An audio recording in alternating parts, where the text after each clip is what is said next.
this video, I'm going to show you how to make a cost-effective, low-tech, bioactive paludarium or vampire crabs. While you might not be able to get everything that I'm going to be using here, with a little bit of ingenuity, you should be able to get something very similar for the same price or even cheaper.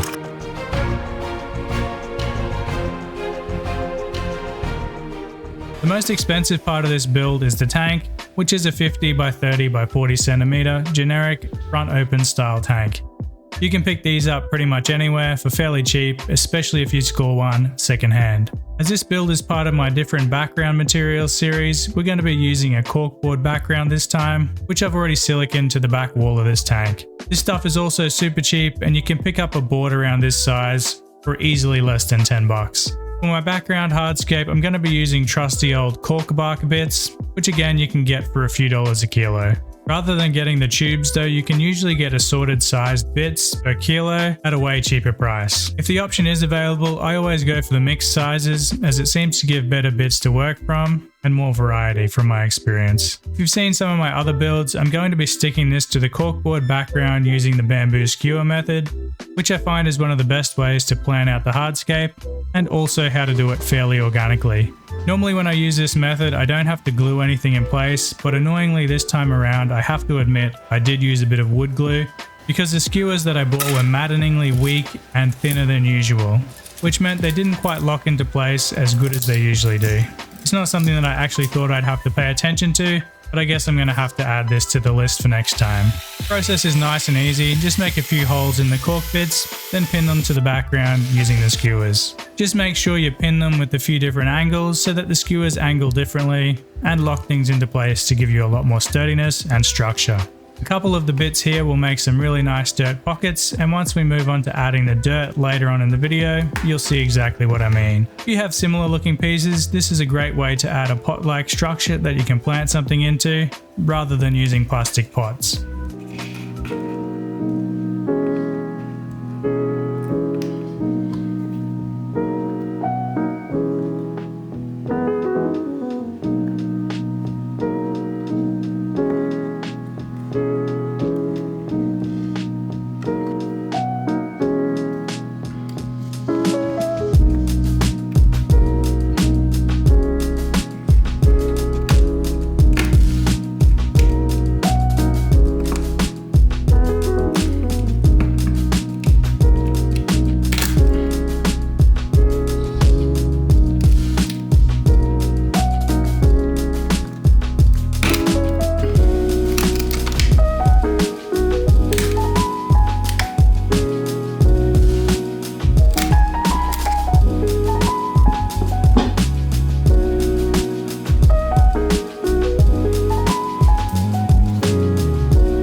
Once I have all of the cork pieces locked in place, I just cut off all the excess skewer endings using my Dremel. But it's honestly probably easier just to use a pair of garden snips or even a pair of scissors if they're strong enough. Since these were only cheap, a pair of paper scissors probably would have been enough to cut through them.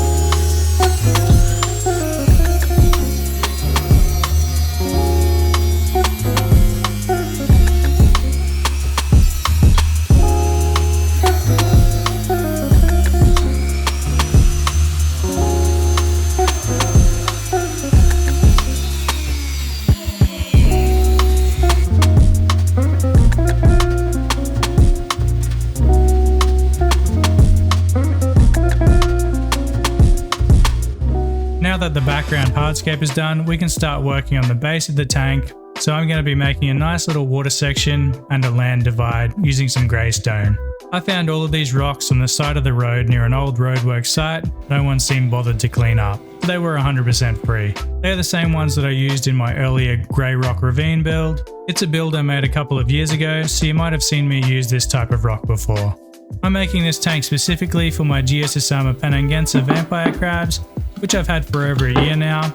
The first build I made for them was great, but it didn't quite fit their natural behavior, as it was mostly wasted space.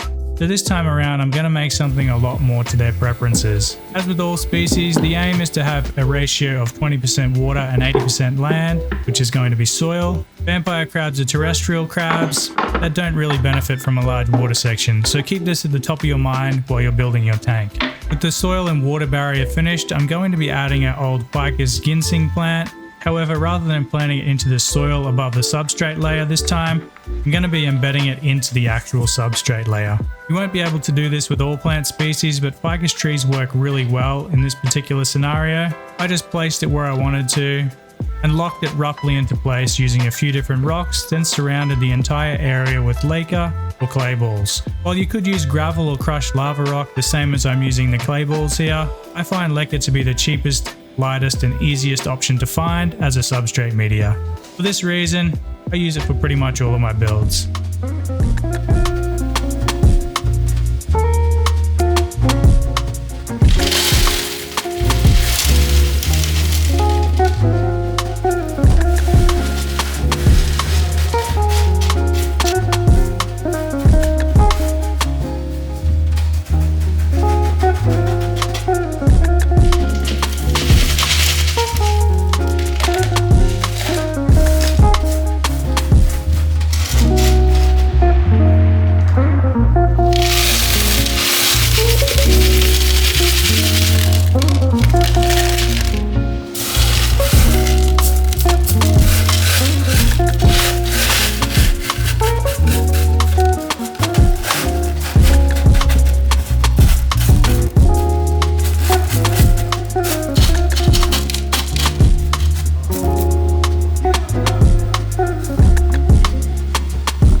Now that the filter tree, the ficus, is locked into place, I'm going to be adding a layer of weed matting to keep the future soil layer out of the substrate. If you don't already know this, you can actually reuse this stuff from builds that you've done previously on an endless cycle. You could also use a thin layer of coconut fiber as a more natural barrier material if you can find it. I've made a few builds using this process recently, and you can check them out if you're curious how it works. On top of the barrier layer, you can pile in the dirt, and rather than using fancy soil mixes, I prefer to keep it as simple and cheap as possible. You can also use dirt from outside, but do be prepared for the possibility of unwanted guests.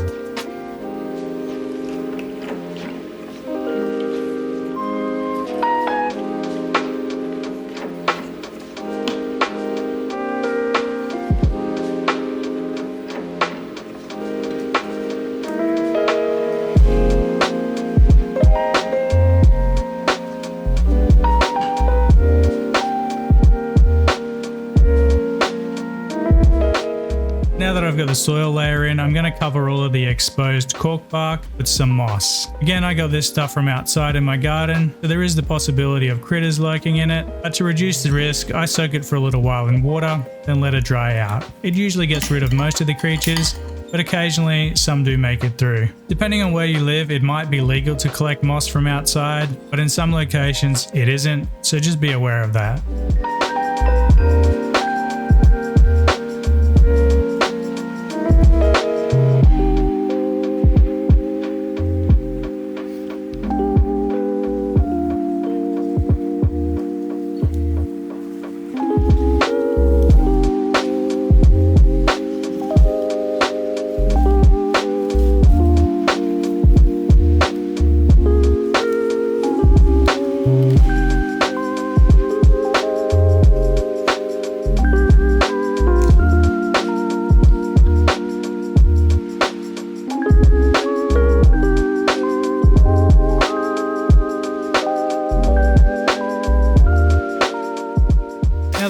Geososoma penangensis is primarily a forest floor crab, I'm making sure to add a lot of leaf litter and debris to the ground. Again, all this stuff is from outside, so it's completely free, but it does come with the usual risks. Though to date, I've never had any issues. With the leaf litter and smaller bits of bark and wood, you can either bake these in the oven for a while, or boil them for about 30 or so minutes to kill off any hitchhikers.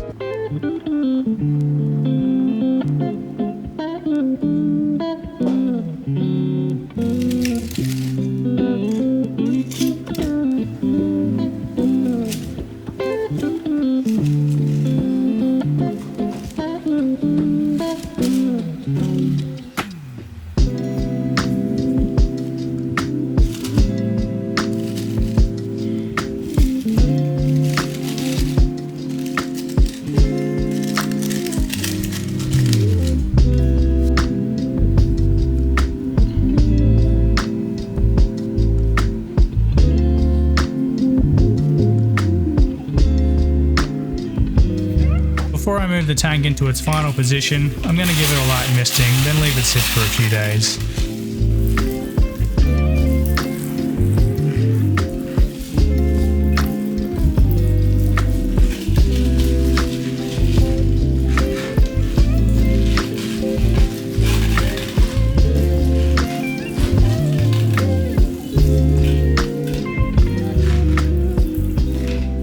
The final thing to do before we can add the crabs is to put some gravel in the bottom of the water section. This stuff is just the cheapest stuff I could find at the local fish store, and it only cost a couple of dollars for a 1 kilo bag. I'm just going to be putting a thin layer across the entire water section, then I'll fill the tank with tap water. If you're new to vampire crabs, I highly suggest waiting around a month before adding your crabs, as it will allow your tank to establish and cycle fully. And any mold flare-ups will pass, and the nitrogen cycle in the water will mature. You will also need to add your cleanup crew as soon as possible, one that primarily consists of springtails for the land section and snails for the water. Without springtails, your ecosystem isn't bioactive, and mold will quickly become a problem that will potentially end your entire build. You can also add some isopods and worms, though I generally prefer to do this on the last week of the cycle, just before I add the crabs. However, since I do this stuff all the time, I'm going to be adding my crabs right away, along with a nice complement of springtails, isopods, snails, and other bits and pieces from their old tank, which I just broke down yesterday. All these things will help boost the ecosystem cycle and dramatically reduce any startup issues. When I caught these guys out of their old tank, I could only find 3 out of the 4 that I originally had, so I assumed the 4th one might have died, which was a bit of a shame, but that miraculously left me with the perfect ratio of 1 male and 2 females. The darker coloured one you can see here is also carrying eggs, which I hope will produce a nice big batch of babies in the next few months. This is super lucky considering when I got these crabs, they were all too small to sex properly.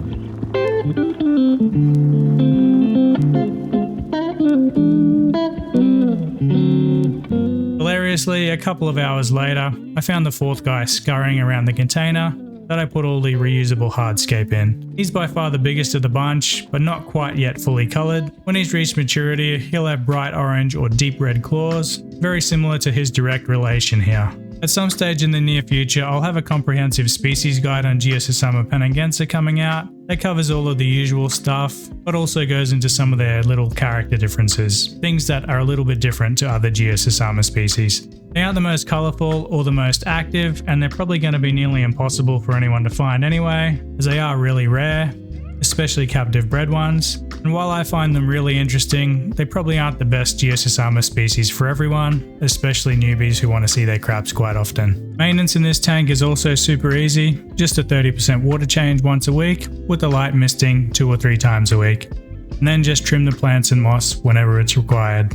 So here's a price breakdown for this tank. I think it's pretty damn affordable, and you can certainly do it cheaper if you want. I didn't include the crab price in the total build, though this is roughly what they'll cost in most places. In a tank this size, I'd start with 3, 1 male and 2 females. This is the perfect ratio, and it will leave lots of space for any future babies. I also didn't include a light in the price list because I'm already using a decent mid-range light here, which covers multiple tanks, but you could easily pick up a cheap aquarium light for only a few dollars. These days, they're really cheap and easy to find. There's also a good chance you've already got one as well. And don't forget that you can actually use a standard aquarium style tank for this. You don't need to have a fancy front open style tank. If you do choose an aquarium though, just make sure you get a lid because vampire crabs are master escape artists. And if you're having trouble finding a lid, you can just use some acrylic or some plexiglass and drill some holes in it once you've cut it to size. That's pretty much what I use and it works really well.